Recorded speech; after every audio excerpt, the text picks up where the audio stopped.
Hey everyone, my name is Shakira Anderson. I am a junior here representing the Black Student Union here at Bremerton High School. Today for our assembly, we're going to have a special guest, the Bremerton Municipal Court Judge, Tracy Flood, who has a special message for all the Bremerton High School students. To continue throughout the assembly, you might learn things that you did not know about Black history within our country and even within our school. Later out, you're going to hear some experiences from our own fellow Knights. And then to conclude, we're going to have a song. We hope that you take the time and to reflect on our assembly, but most importantly, we hope you learn something new. Please enjoy our following presentation. Hello, I'm Tracy Flood, Bremerton Municipal Court Judge here in Kitsap County. My journey to the bench is one that has been very rewarding, challenging, and demanding. With that, this journey has been an amazing time and community, as well as my path from growing up in the inner city of Chicago. I grew up on the west side of Chicago and ended up in Kitsap County because of my time in the Navy. So my last duty station was Bangor. And as a veteran serving and representing the U.S. and the Constitution and what it stands for, my journey to be an attorney and ultimate goal to be a judge has been my lifelong goal since I was 5 years old. As far back as I can remember. So it's been an amazing journey and one that has not been easy. But my position and my election in the fall of last year is one to let young people know, never give up on your dreams. Your journey may take you on different paths, but that journey makes you stronger and better for where you want to be. Yeah. What was your educational journey? So, in joining the Navy, my educational journey was challenged by trying to figure out how do you pay for college. Because I knew I needed to attend college to get a 4-year degree, to get to law school, to be able to take the LSAT and all of those things that are required. In joining the Navy, that helped me pay for college. So I used tuition assistance when I was on active duty. I attended Olympic College at night. I got my 2-year degree from Olympic College and transferred over to the University of Washington. And all of that I used my tuition assistance for, as well as my GI Bill. And then I took some time off and I worked for the state as a juvenile rehabilitative counselor at Green Hill Schools and Mission Creek when it was run by JRA. Those things prepared me then for law school because I wasn't sure of would I score high enough? Would I be able to write the right exam? Would this college say yes? Would that college say no? So all of those things that you grapple with in your junior and senior year, what do? I grappled with not only when I was in high school, but then as an adult and trying to figure out the path for it after that. So just know that if you're consistent, if you work hard, you definitely will have that support in community. It may not come in the form where you originally think it will come, but along the way, in my work, there were always those who were inspiring me and challenging me and pushing me and encouraging me to continue that journey. Where do you see our community growing here in Bremerton? As far as growth, I believe that we have so many different areas of growth that are needed. But the good thing is our community in Bremerton is one that is strong, one that when it comes time for us to pull together, we unite. We find our common grounds, our common interests, and say, let's stand up and work together to make change, to make things better. When I first came to this community, I met Al Colvin, one of our first Black city councilmen, a former Tuskegee Airman, and him taking me under his wing, just the mentoring continues today. So when you see people come into the community, we tend to gather together and support one another. And I know that we will continue that work, even with the growth that we're seeing in Bremerton. Do you have any advice on young people of color to be a part in the future?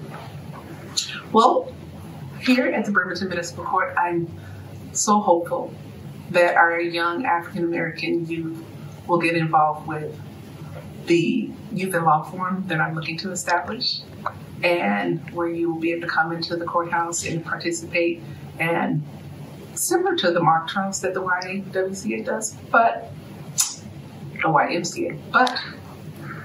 it's going to be a little bit different. It's going to be more hands-on. You're going to get to play the role of judge. You're going to get to play the role of prosecutor and defense attorney. So this is something that I'm wanting to do in different pods, but working with Bremerton High School and our young African-American youth in our community to be able to be introduced to the justice system from a positive standpoint.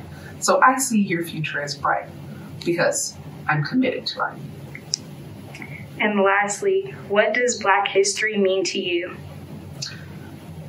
Black History Month is extremely important because growing up, you didn't see very many representatives of Black leaders, of Black engineers, business people in our textbooks. Those that were in politics, you didn't read a lot about them. Black history is American history, it's U.S. history. It allows for there to be a specific time to focus in on that part of our history that isn't contained in our textbooks. So it isn't them versus us or something to separate or to bring about pointing the finger at negatives. It's what has made us America. But it allows for there to be a specific focus on it at the time. And it's an educational opportunity that is needed for America. Thank you. Thank you. And to our Bremerton High School, go Knights. Did you know music icon and producer Quincy Jones discovered his love for music right here in the city of Bremerton? His family relocated here from Chicago when he was 10 years old, as his father would get a job at the shipyard. There's stories of him playing an old piano in an armory as he would begin to develop his love for music. As he continued to learn and grow, he would go on to be one of the greatest producers of all times, producing people like Michael Jackson and the Thriller album, in my opinion, the greatest album ever created. He would be influential in movies like The Color Purple and TV shows like The Fresh Prince of Bel-Air, also producing the all-star charity song We Are the World, a song that brought our country together during a time of injustice and civil unrest. To celebrate his legacy and honor, right in downtown Bremerton, there's something being launched called Quincy Jones Square, a place where the community can come and celebrate his life and his legacy. He goes on to say a very powerful quote. He says, "Bremerton is a special place in my heart because that's where I discovered my life's passion, music." Quincy Jones, very influential in Black history, the city of Bremerton, and the world of music. Hello, Knights. Did you know about Katherine Johnson, who was born in August 26, 1918? Ms. Johnson was a mathematician whose calculations of orbital mechanics as a NASA employee were critical to the success of the first and subsequent U.S. manned spaceflight. During her 35 career at NASA, she earned a reputation of mastering complex manual calculations and helped the space agency pioneer the use of computers to perform the task. Ms. Johnson's work include calculating trajectories, launch windows, and emergency return paths. Her career with NASA during the space race was an inspiration for the 2016 film Hidden Figures. Go Knights. Hi, I'm Elena. I'm going to be doing the Black Hair sequence presentation, and I'm going to be doing it on black hair. So to start with, we should probably start in ancient Africa and what black hair meant to those civilizations. So in these ancient African civilizations, hair could take hours or days to complete. It was very intricate and very detailed, and it also was a connection between personal and spiritual health. The way it connected them personally and it showed them personally is because it would connect to, show off their age, their wealth, their social status, and where they came from. It also showed off their spiritual health by they would write messages or weave messages in their hair through hairstyles to show the gods and pray to the gods through their hair. This made it all the more heartbreaking whenever slavery was starting to happen.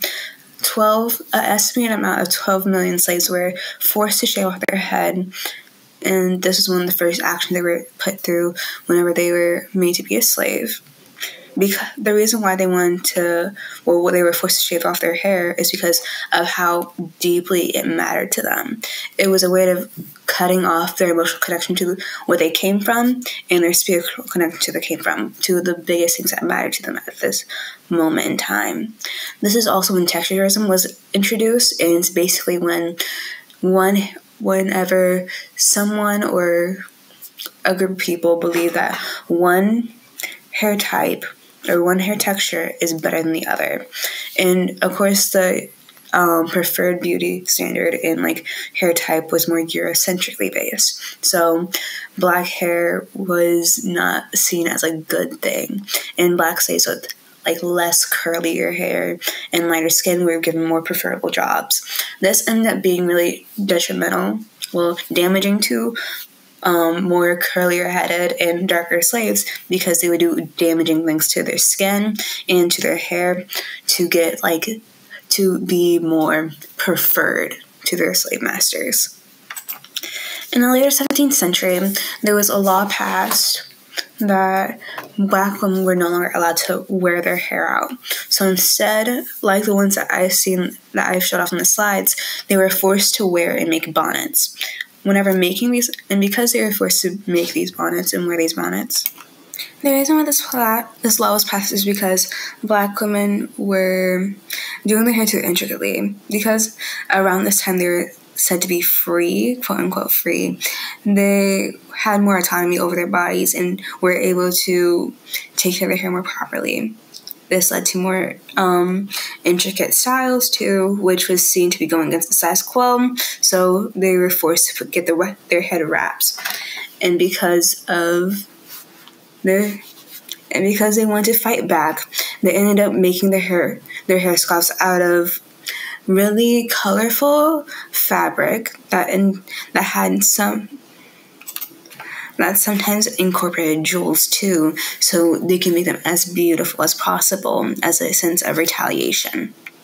This is also around the time where afros became important in black culture because it was seen as a symbol of the Black Power movement, and it was also a symbol of how letting go of your free natural hair opposed to the straightened.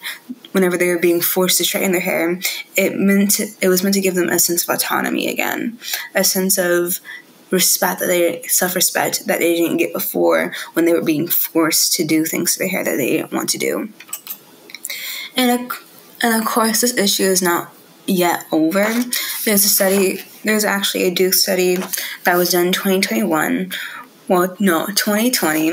that said that black people's hair, or whenever black people have their hair done, it's received as less less competent and less professional, whatever, and get less job opportunities when they have their natural hair out. But with things like the change in social media and with also a change in social media and government and beauty standard, we hope to one day get to a point when we are given equity. And not only will we love our hair, others will too. Hello everyone, my name is Zariah. I am an 11th grader and the vice president of BSU alongside Trayvon Peets, the other co-vice president. And today I will be reading a quote to you guys and then expressing what the quote means to me and why I chose the quote. So first, starting off with the quote, change will not come if we wait for some other person or some other time. We are the ones we've been waiting for. We are the change that we seek. And I got this quote from Barack Obama. And the reason why I chose this quote is because I feel as if this change can start in our community, but most importantly, this change can start in our schools. This change begins when we start speaking up. It begins when we start not being afraid of what others will think of us. And it begins now. We can't procrastinate and wait for something to happen if we don't put our foots down and take a step. I have a goal for every single one of you, and I know we can accomplish this goal if we start speaking up as a team. Our voices must be heard. No issue is too big or too small that it must be kept hidden. And also, don't forget to be the change that you want to see in our schools, and it will surely reach out to our communities. Hi, my name is Claire. Hi, my name is Tulip. And today's panel will be about Black History Month. To start off today's discussion, our first question is, why is Black History Month important to you? Being multiracial, growing up is a lot different. I mean, like I have curly hair, but I do look Filipino and at the same time, but I do look mixed with something. So my race has always been a question, which is okay. I don't have a problem when people ask what my race is, but to some people, they think of race as just being some kind of little thing, but with race comes culture, and culture is huge to one's individualism.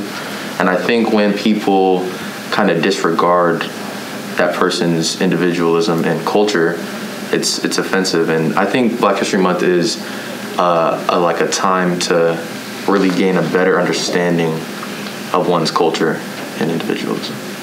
Yeah, I agree. I believe Black History Month is a time to really reflect on the hardships that we've been through and how we're growing.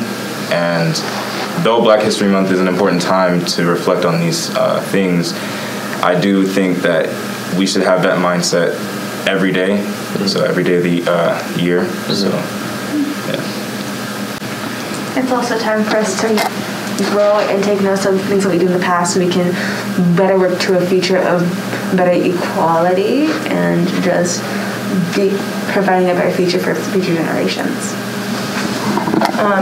It's important to me because it brings all of us together and we spread love and benefit each other on educating each other, gaining knowledge, and respect for one another, and that's very important in life. So. Black History Month. Oh, also relating back to what Kendrian said, it should be a reminder that this is how we should be acting every month of the year. But I feel like Black History Month brings a lot of different people together from a lot of different backgrounds. So that's why it really does have, a certain place in my heart, and I take it very seriously. So, considering that, do you think colorism has changed the way people view Black history? Definitely. People see color as a defining factor of someone when it is, but it doesn't define their character, So, that doesn't mean you shouldn't see color, because color is beautiful. So, I feel like, within a community that is supposed to be, bound together by something as simple as your skin tone, to take, that power away from somebody, it is very hurtful, and some people take it as a joke by using these insults, and a lot of people use it as a form of humor, but we have to take into account that if you're saying something and it's making someone else feel bad about it, regardless of its nature, you shouldn't be saying it. And colorism is that. adding on to what he said, now and earlier, being mixed and light skin, it makes people uncomfortable with who they try to express who they are. Like, they don't know where they fit in, and it makes people judge you by if you're black enough, if you're white enough, like you don't have a place to fit in, and everyone makes it feel like you have to fit in when you don't. We should all just join together, and colorism makes it harder to understand that and acknowledge that. It's also part about colorism and like racism that even though we are the one being like put up against each other and like being faced with adversity, it's also a common thing that we aren't the ones at the head of our fight, at the head of the battle. Like, even though we are the ones who are in trouble, we're not the ones saving ourselves. And I feel like that's something that we should really work forward on, and that's something that we also do during Black History Month more often than other days or other days of the year. So yeah, I agree with what Trayvon and Nevaeh said about how colorism can really put a divide between lighter or darker skin tones. And during a time like Black History Month, where we're supposed to be bonding and getting together, colorism can make it hard for those who are lighter and want to celebrate their roots and their history. It makes it harder for them to be able to do this because darker people or other light skins will exclude them from celebrating. So I feel like colorism is a very significant factor when it comes to Black History Month, and it needs to go away. So. Thank you all for participating in this panel. I know we got some great discussion going, and we really appreciated all of your answers. With that, yes, thank you for participating, and thank you, Knights, for listening in and watching. Come join BSU.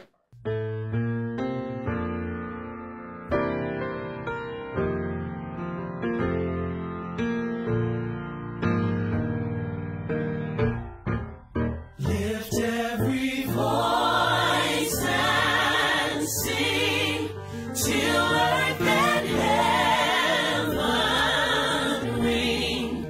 Ring with the harmonies of liberty. Let our rejoicing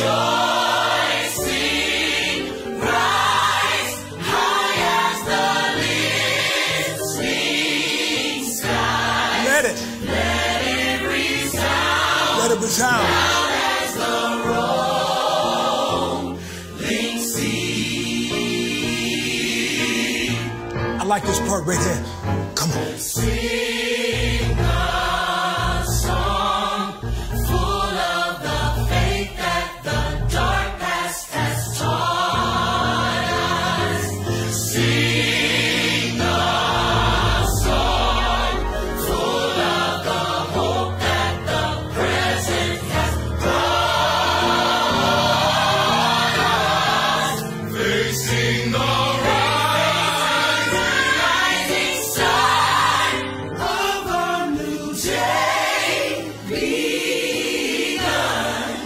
Let us march on. Let us march on till victory is won. Now we add a little something to it. Just to encourage you. We're gonna take it to church later. Let's go. We'll keep marching, fighting till the victory is won. To all my brothers out there. Hold your head up, brother, till the victory is won. To all my sisters in the struggle. Keep believing, sister, till the victory is won. Till that day. Till that day comes. Hey. Let us march on. To victory. Till victory is won. Is won.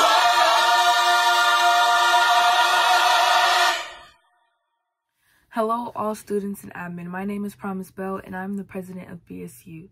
I would like to thank you guys all for watching the Black History Assembly, and I hope you guys all enjoyed. If you guys have any questions regarding BSU, please make sure to ask myself, Mr. Shine, in the counseling office, or my vice presidents, Zariah Houston and Trayvon Peets. Thank you, and have a blessed day.